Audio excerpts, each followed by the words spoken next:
नमस्कार, मैं मनीष स्वागत करता हूं आपको अपने इस यूट्यूब चैनल पे। दोस्तों, अपन आज हिस्ट्री के कुछ महत्वपूर्ण प्रश्न देखेंगे और उसमें ज्योग्राफी के भी एक दो प्रश्न देखेंगे। तो टोटल कहने का मतलब ये है कि काफ़ी इम्पोर्टेंट क्वेश्चन है और ये क्वेश्चन आपके डिफरेंट जो एग्ज़ाम है उसी से चुन के लाए जाते हैं। पहला क्वेश्चन की ओर बढ़ते हैं। मानव द्वारा सर्वप्रथम प्रयुक्त अनाज कौन था? तो आपके ऑप्शन दे रखे थे गेहूँ, ठीक है, चावल, जौ, बाजरा। ठीक है, तो इसका आंसर होगा जौ। स्टार्टिंग शुरू में कम चीज़ होगा फिर ज़्यादा होगा, तो गेहूं में देखेंगे तो 2 वर्ड आता है, चावल में 3 वर्ड आता है, जौ में 1 वर्ड आता है ना, ज से सिर्फ आता है। तो यानी कि स्टार्टिंग में थोड़ा कम होता है, उसके बाद ज़्यादा होता है, फिर ज़्यादा होता है। अनाज अगर उपजाते हैं तो ज़्यादा ज़्यादा हो जाता है। तो इस तरह से हम इसको ट्रिक वे में याद रख सकते हैं। अगला क्वेश्चन है, भारतीय उपमहाद्वीप में पालतू भैंस का प्राचीनतम साक्ष्य मिले हैं। यानी कि भैंस कहाँ पे पाया जाता था ये पूछा गया है। तो ये मेहरगढ़ में पाया जाता था भैंस।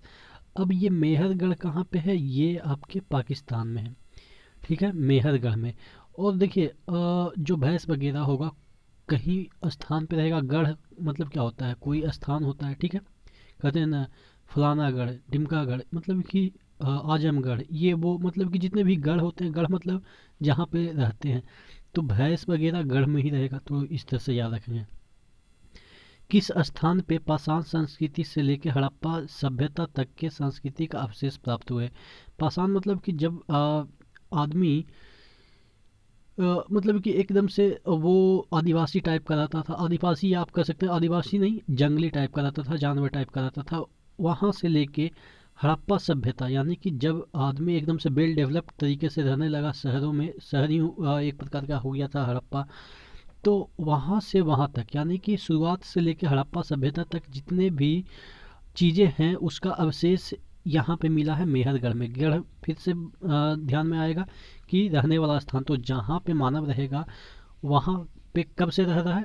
पूरा पाषाण युग से लेके अभी हड़प्पा तक रह रहा है। तो यानी कि गढ़ में ही, गढ़ एक ऐसा जगह है जहाँ पे पाषाण युग से लेके हड़प्पा युग तक के जितने भी अवशेष हैं वो सब मिले हैं यहाँ पे। अगला क्वेश्चन है, मानव संविधानों के में कुत्ते दफनाए गए थे। यानी कि मानव का जो शव होता है जहाँ पे दफनाया जाता है वहाँ उसके साथ कुत्ते भी दफनाए गए थे। अब जो कुत्ते होते हैं वो कहाँ पे रहते हैं? जनरली होम में ही रहते हैं। तो ये जो बुर्ज होम है, बुर्ज होम कहाँ पे है? जम्मू कश्मीर का एक साइट है, आर्कोलॉजिकल साइट है। वहाँ पे मानव के साथ कुत्ते भी दफनाए जाते थे, ठीक है। अगला क्वेश्चन की ओर बढ़ते हैं। ओएसिस किस स्थलाकृति में पाए जाते हैं? तो ये डिजर्ट में पाए जाते हैं। कैसा दिखता है ये अपन देखने की कोशिश करें तो ये देखिएगा, ओएसिस में क्या होता है कि जो डिजर्ट होता है उसके बीच वाला जो पार्ट होता है, आप देखेंगे कि यहाँ पे ये जो बीच वाला पार्ट है ये वाला, इसमें से जो हवा होती है, हवा के कारण ये वाला उड़ा के लेके चली जाती है बीच वाला जो जल सॉरी जो सैंड है, बीच वाले सैंड को उड़ा के ले जाती है, जिससे क्या होता है कि जो ज़मीन का पानी है वो दिखने लगता है। तो ये है ओएसिस, ठीक है। अब इसको याद कैसे करेंगे? देखिएगा, ओएसिस को याद करने का तरीका अपन देखते हैं। देखिएगा, ओएसिस मतलब ओ यस कहते हैं ना, जैसे ही सैंडी एरिया में या रेगिस्तान में हमें पानी मिलता है तो कहते हैं ओ यस यहाँ पे पानी भी होती है, ठीक है। तो इस तरह से याद रख सकते हैं। चैपली डांस कहाँ की फोक डांस है? तो ये आपके यूपी और उत्तराखंड, पहले तो दोनों एक ही हुआ करते थे, तो इधर ही यानी कि यूपी के जो वेस्टर्न वाला पार्ट है वहाँ पे चैपली डांस होता है, ठीक है।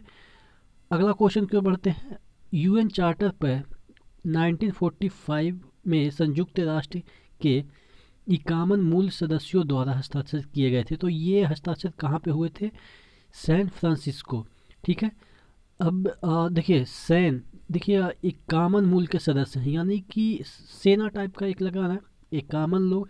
सेना में बहुत सारे लोग होते हैं, यानी कि एक टुकड़ी होता है सेना में। तो 51 मूल सदस्य, यानी कि उस समय यूनाइटेड नेशन के 1945 में सिर्फ 51 ही सदस्य थे। तो उन्होंने सभी ने सैन फ्रांसिस्को सम्मेलन में हस्ताक्षर किए थे, ठीक है, उसके जो चार्टर है उस पर। तो सैन से सेना तरीके से याद रखेंगे। टायर पार्क किस राज्य में स्थित है? टायर पार्क मतलब कि जो टायर गाड़ियों के होते हैं वो अक्सर ख़राब वराब हो जाते हैं तो फेंक दिए जाते हैं, ठीक है। तो इसी का यूज करके, इस टायर का यूज करके, इसी ख़राब टायर का यूज करके पार्क में बहुत सारे डेकोरेटिव चीज़ बनाए जाएंगे, यानी कि मनोरम दृश्य बनाए जाएंगे। बैठने का जगह टायर का ही बनेगा, कहीं घूमने वाला या सीढ़ी वगैरह जो भी होगा वो टायर का ही बनेगा। तो ये टायर पार्क कहलाएगा। तो ये टायर पार्क कहाँ पे है? वेस्ट बंगाल में। और वेस्ट बंगाल में अक्सर आपने देखा होगा कि दंगा वगैरह होता रहता है, उसमें टायर वगैरह जलाते रहते हैं। तो इस तरह से हम याद रखेंगे कि टायर पार्क कहाँ पे है? वेस्ट बंगाल में। एक क्वेश्चन बनता है, खेड़ा आंदोलन के 4 दिन बाद 11 मार्च 1918 को अहमदाबाद मिल आंदोलन हुआ था। ये वाला क्वेश्चन तब इम्पोर्टेंट हो जाता है जब मैच द फॉलोइंग आ जाता है कि खेड़ा पहले हुआ था या अहमदाबाद आंदोलन पहले हुआ था। दोनों में सिर्फ 4 दिन का डिफरेंस है। तो अगर आप हिंदी पढ़े होंगे तो क ख ग घ आता, फिर च छ ज झ, फिर य र ल व, फिर अ आ इ ई आता है। तो पहले आता है आ से, ठीक है।